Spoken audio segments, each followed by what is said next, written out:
It's crazy. Look at this drop. Like, it doesn't get as gnarly. I mean, this is as good as it gets. This is got to be a huge score. So this heat is looking to go insane. It's crazy. What a feeling for Jack Robinson. You see Miguel, like the way he approached that last wave with such finesse, and right underneath the peak, and who we got here? Oh, dropping in, pulling up, and that is the answer for the prodigy. Barron Mamiya in his matchup flick. That's the kicker right there, straight up. I mean, this wave of Barron, I mean, how late can you possibly be? Critical, just airdrop that thing. Just knew exactly what was going to happen with the way the board fell onto its rail and his heels. You know, he's really forward over that front foot, and look at him, so happy. Watch this. Critical to the feet. Just pulling up on that rail perfectly, eyeing off the end of the barrel. Just that vision from that point of view, like for Barron. Look what, you know, the evolution of surfing here at Pius Spinion. That's what I was going to ask you about. The evolution, and give your insight on the evolution of backhand barrel riding at Pipeline. Well, it was seen as a real, you know, like, it was a handicap in a way. Handicap. Set waves approaching, and on the outside, Toledo ducks in. And he's going to find his way through this one, loading up for a big oop, sticks it on the roof, somehow brings it down, stays in control. Unbelievable. Just maintained his position so deep on the point here at Burleigh. He had to stroke into it, tuck straight in, backdoors this section, travel time. And then this wave just funnels down the line, and Toledo just does the hugest alley-oop. And that was one of the most difficult landings I've seen from an alley-oop in a long time. Check the drone vision here. Look at him just drop down into the trough somehow. If thinking about if he had have completed those couple of rides, he would have 8s and 9s in his lineup as well. So it really is just trying to find that mastery of that end section right now, but he's looking again. Leo shadowed him with priority, but he's going to let Griffin go on this one. Just set up work, looking for something big. Spring loaded, full rotation, and a perfect landing for Griff. He is a magic maker. Where's the formula? It's unscripted. Colapinto chasing a 9.4. Let's have another look. This was out of this world. This was huge. He comes into this wave with so much speed. He checks his turn. He goes, you know what? I'm going to go big. Widens that stance. Big section. Wow. Lands full air rev. Nose to the beach.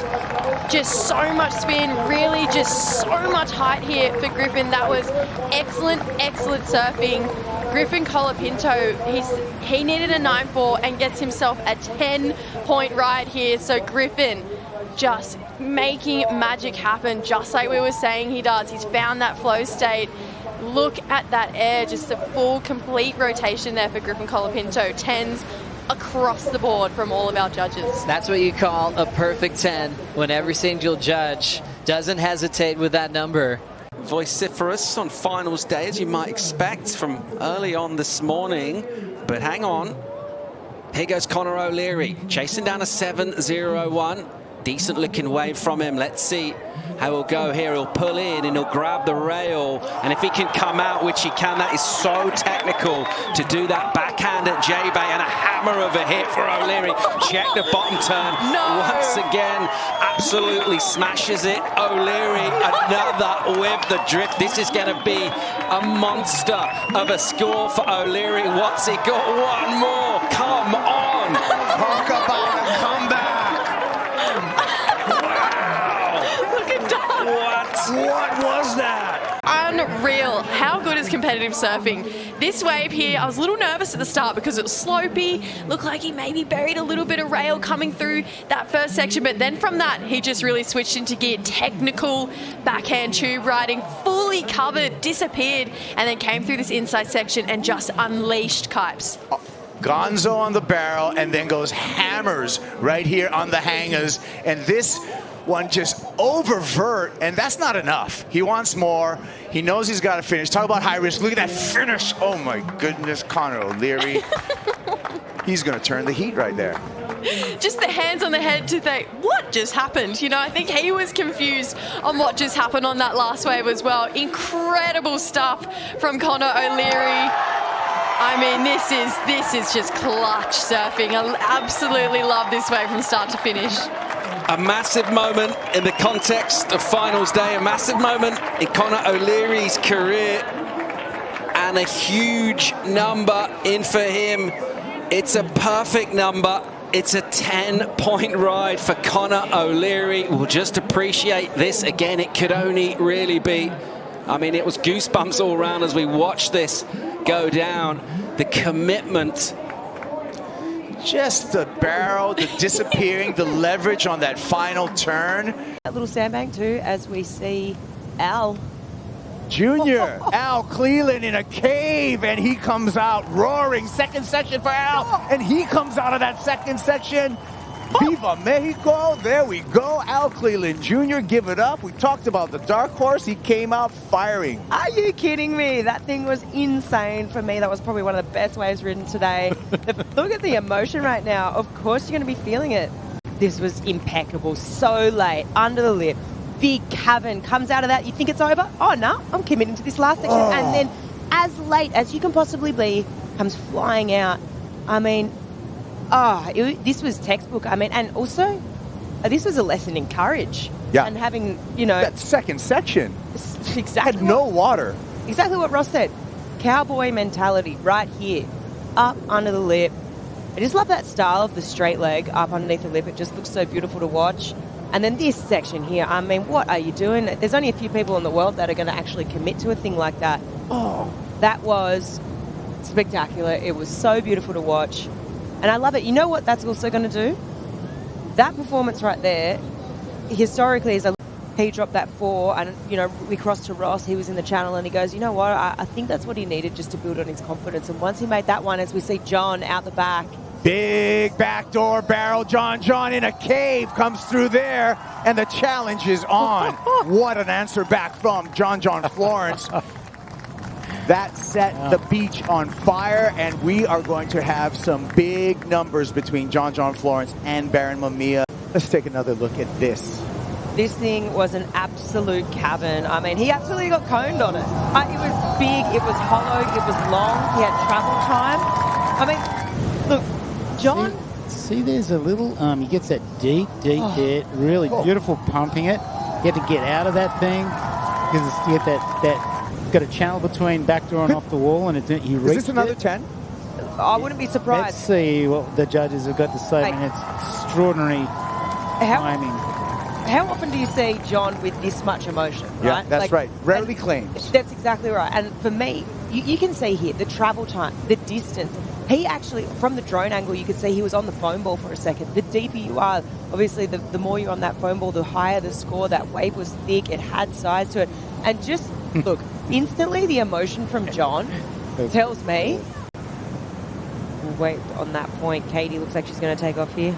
Katie, nice takeoff, pulls in, controls it. It's stretching out for Simmers on the reef and makes it.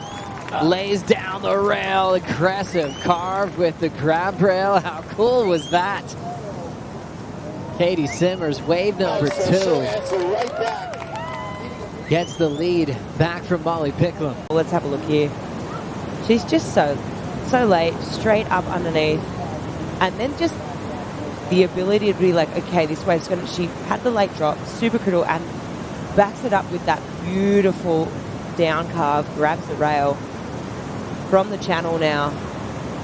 I mean, she's deep here. She had to change that line, really pumping down the line. For me, I personally love the way she finished it off. That's the best, probably big down rail carve we've seen. She grabs the rail, absolutely buries it, complete control. This is going to be a really, really big score. I mean, look at that line from above. It's just super beautiful to watch. And then, once again, I mean, you can see here she has to weave at least a couple of times, really shifts that weight forward. But for me, this is my favourite part. The barrel was good, but I don't know what it is. Something about a grab rail carve that they're sort of traditional surfers. I don't think it's going up like to the excellent range that they already got in this heat. I don't think it's worth it even trying, in my opinion. Barron pulls in pipe. Spits. Oh! This guy. And why not an air? I was just going to say, if it's a combo, that's a different story. Small scoring heat and he ended up winning. But yeah, with the conditions we have on hand right now. What do you think this is worth, Jesse? I mean, that was just, I mean, it's a way smaller version of the barrel he had yesterday, right? Like just very late on the takeoff. As you're going to see it, the wave's already tapering in front of him and he's still paddling for the wave. Just as deep as you can get, and if you landed that, it would have been the best combo of the event so far. You know, he's already felt that once. Absolutely, it stings for sure. And he put it out there. He said, you know, I want to get a victory this year. Barron onto another one. Barron now rolling in. Wave number 3, super hollow. He's got the pace. Mamiya makes it again. Driving into a section off the top, and he will just end up going over the handlebars with excitement. He's a double whammy, right? Because he's got the flow right now, and he's also got the ability. He serves that backdoor and pipe as good as anyone out here. And he's in a really good rhythm. He's making smart decisions tactically. He got that paddle battle over Leo, which is really tough to do. And then set waves are coming right to him. But that was super deep, a couple of huge pumps over the racetrack right there, all the way through Aints. That maneuver didn't matter if he made it.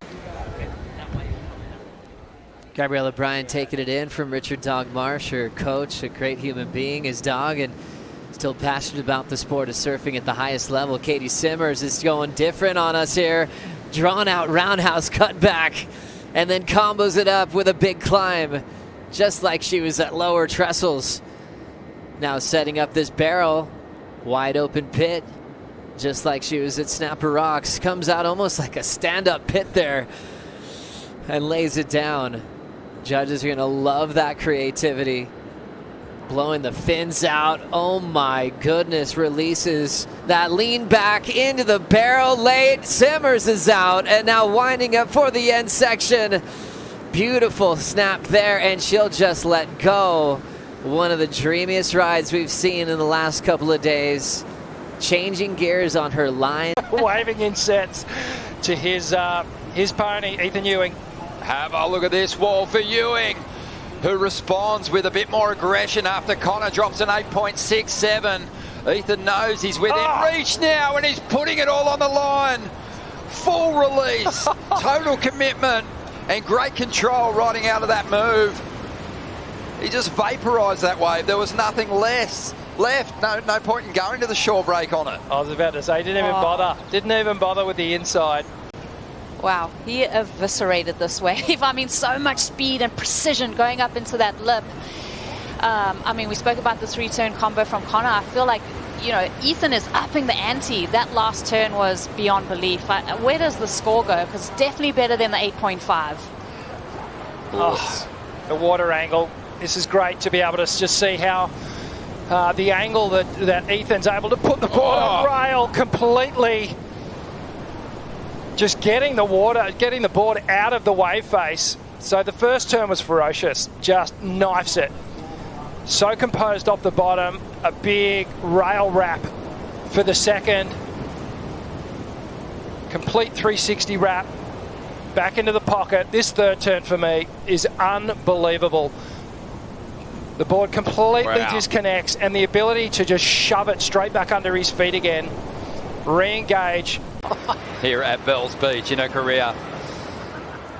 Unbelievable stuff as we see Brisa now looking for a near perfect ride, and there's some of that aggression, that power that we were talking about, and she hammers the pocket on the second turn. A finish on this ride could see her get the number she needs to get into the lead. Loading up, Brisa Hennessy gets the float and she finishes it off. Doesn't worry about the fist pump, but the body language says, how do you like that? Amazing answer back from Brisa. I mean, those crisp turns on the outside. She was taking off and surfing for that 9. When I see excellent surfing, this feels excellent to me. Look at this wall standing up in front of her. Open face carve. And then I love how she gets a little higher here. A little bit more angle on the turn. Big swooping cutback. She brings it all the way through to the inside. Critical moment here. She needed to finish it. Stays on her feet. Great ride. More speed and more time on the rail for me. For Brisa, she's going into these maneuvers with a lot of speed and just holding on to that velocity and putting that rail line right in the guts of the wave. And that bottom turn, just putting that board on an edge, and then again, just tapping it right in that lip line. Yeah, excellent surfing for me. Is it the 917? It's all in the judge's hands. If it's not the 917, it's going to match or get very close to Sally's 8.17. So we got a real heat on our hand here. And the requirement, if she doesn't get the score, is going to be nowhere near that 9. It's going to be back down around the 7. Here we go, Griff up and riding again. Look at this bomb. Griffin drives up into that first section. A well-timed hit to get started. And again on the attack. He's tapped in this morning. He's feeling it and reading these lumpy sections so beautifully as he makes his way to the finish and gets on top of it, does well to hang on. He's loving it and really starting to tap into the emotion. That was a great ride. And, well, we heard the interview with Cross, you know, the crew on the stairs there at Coach's Corner. The outside, Richie, take us through this. Yeah. Big wave outside. Griff just connects with that first section. Negotiates it perfectly. And then another big oncoming section just tags it. A little bit of downtime here, but you can see these critical moments are just popping up in front of him. Touch late to the last one, but geez, he did well to get there. And then just goes into some pretty unique climb there. Dragon Ball Z. Yeah, last airbender. That was the haircut he was running for a while.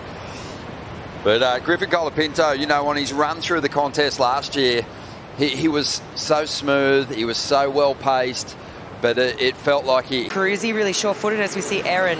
Erin with a big wind-up, cracks the lip line, right into a wrapping turn, quickly snapping again. She can load up so quick, and how about the finish? Erin Brooks feeling it. Tail dropped out, but remained in total control. There's that risk management when you see a big section. Bigger wave face, she strings off a bunch of different turns here, and she's improving with each wave. I mean, she's just getting more and more confident. You can see that. She's pushing harder. This wave, too, was a quality wave. I mean, you can tell straight away. This has got to be at least a couple of points better than the 5.83. You maybe inching up into that excellent range, just the degree of difficulty on the turns, how hard she's pushing. You can see she's not hesitating here too, which I love. And that's the kind of approach that we've, come to know and love from Erin, is that she just does not hold back. And once she gets sort of momentum in a heat and that confidence, she just runs with it. And we're seeing that happen right now. Let's have a look closely what Jules got done, because he did some damage out the back here. Just perfect timing. I love this. Straight into that turn. No baubles. The transition, amazing. The read here, incredible. His wave selection out here, it does not get better. Liam O'Brien and Julian Wilson today have had the lion's share of this. They have got it on lock. And just absolutely belting that thing. Wham, bam, thank you, ma'am.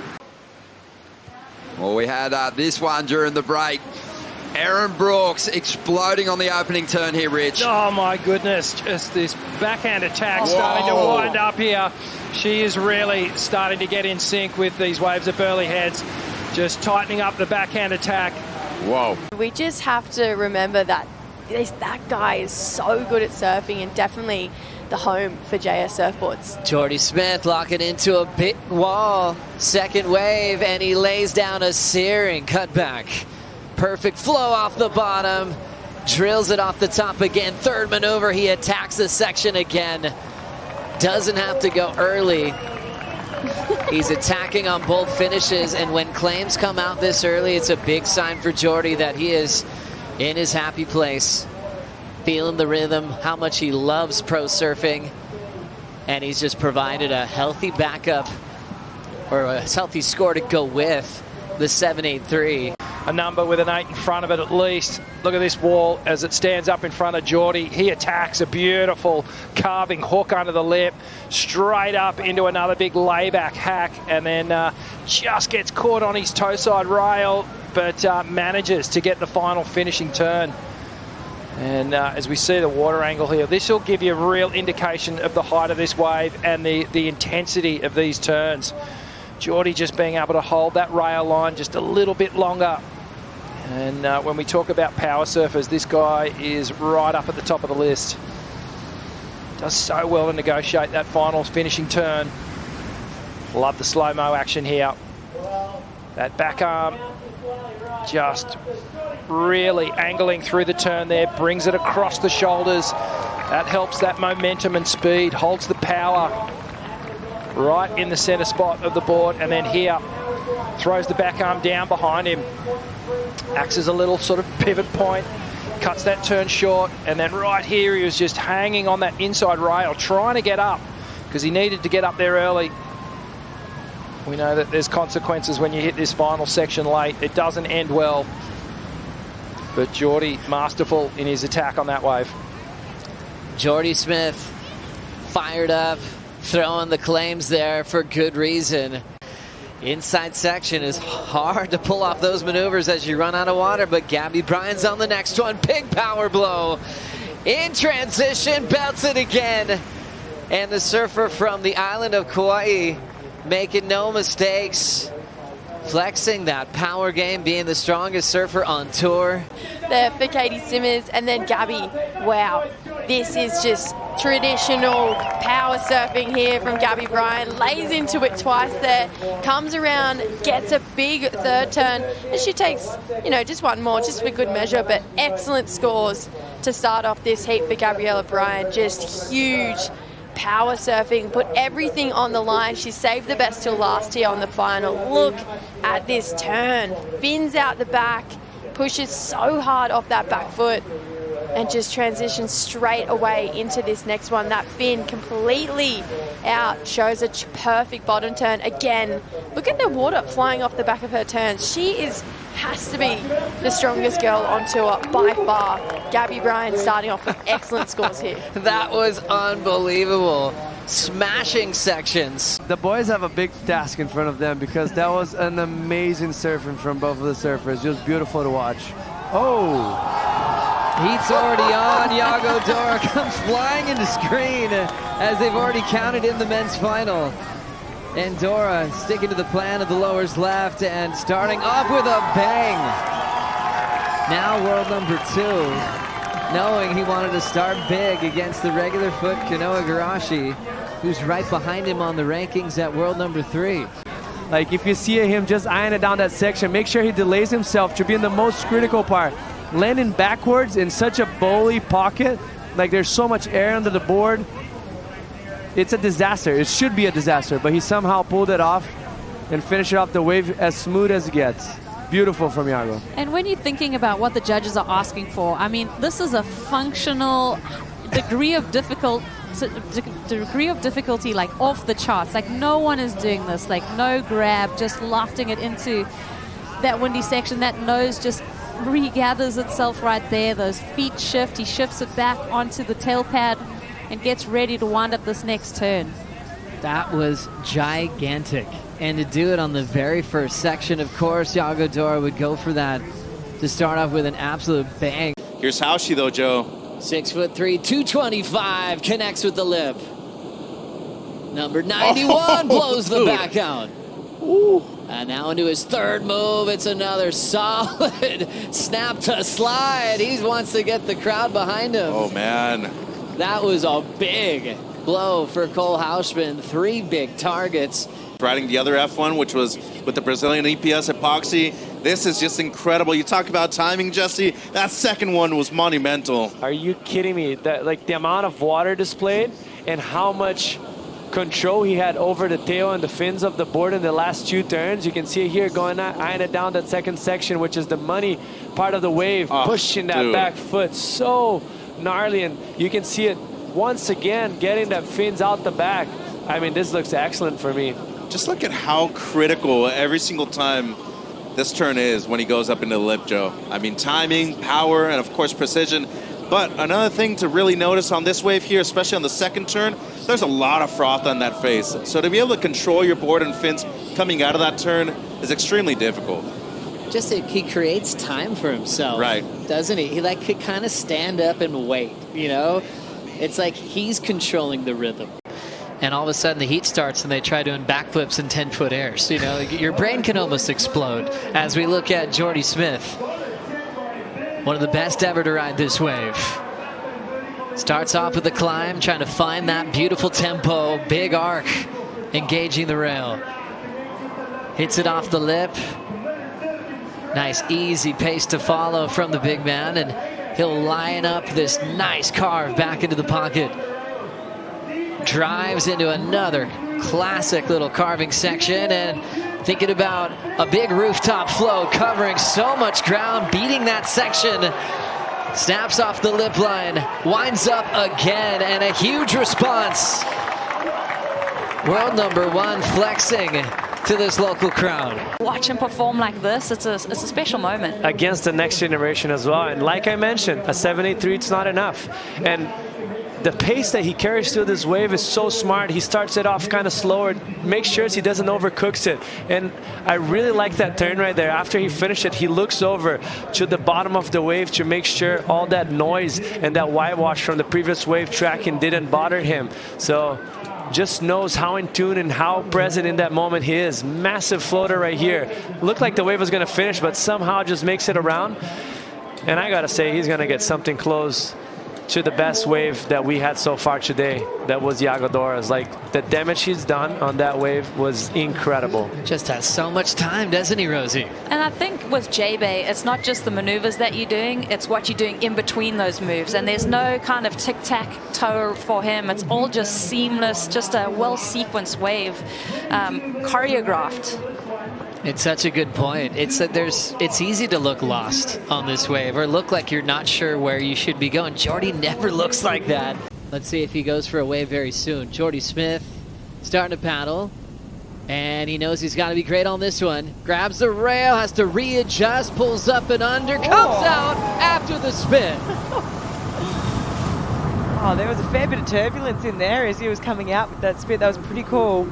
He is in the judging criteria. I was having a look this morning, and let's say that wasn't easy. Kind of almost got a balance there. This is that moment. Spit first, Jordy second. If I even rewind to last year, and I was thinking about those big scores coming through last year with Gabby Medina and a few other guys on that finals day, you know, it was definitely moments where they were coming out after that spit. Kind of just gives a real demonstration of just how deep these guys are getting on these waves. You can see that little redirect there from Jordy, pulls that rail up high just to get up underneath that lick, make sure the board is fine. But right here, he's on that foam ball. Look at this spit. Yeah, he is riding that thing like a bull. Yeah. It is crazy. How cool is that? Jordy hanging on, knowing that seating's on the line, coming back in a big way against Teva Tairoa. Oh, wow. Important wave here for her season. Look at this thing. Drops in. It's a big barrel. It spins and she comes out. Molly Picklum. You animal, Molly Picklum. That was insane. This is a pleasure to watch. Yeah. So late with the drop. Just under it. Right on the foam ball. This is going to be a massive score. Heavy. Oh, watch wow. this from above. The flight cam and the icy replay. Just bucking Bronco on that foam ball didn't bother her at all. That's world championship right there. That's amazing. Below that is sea how level. you do it. That's a statement to the whole tour. Don't put her in a corner because that's when the claws come out. Let's dissect this in slow motion, Stace. I love this angle. Super low. See how thick and critical the wave is. I've seen a few waves kind of that have been bigger, chandelier. Not this one. Stayed wide open. 977. Thanks for coming. 10 points from one judge, 977, and Molly Picklum turns quarterfinal number 3 in spectacular fashion on her 7th wave after numerous beatings, comes back, gets it done. Wow. Dora has the yellow, but paddling now. Jack Robinson scrapping into this one. Wide open pit. He's deep on it. Robbo wants to make it after the spin. My goodness gracious me. What an amazing act on the backhand. Eric Arakawa with the Andy Irons airbrush on the bottom, giving him the mojo that he wanted here on finals day. That was impressive. Yes, smaller wave, but technically this thing was round. Look how deep he is. This is incredible. I mean, and another make for Jack.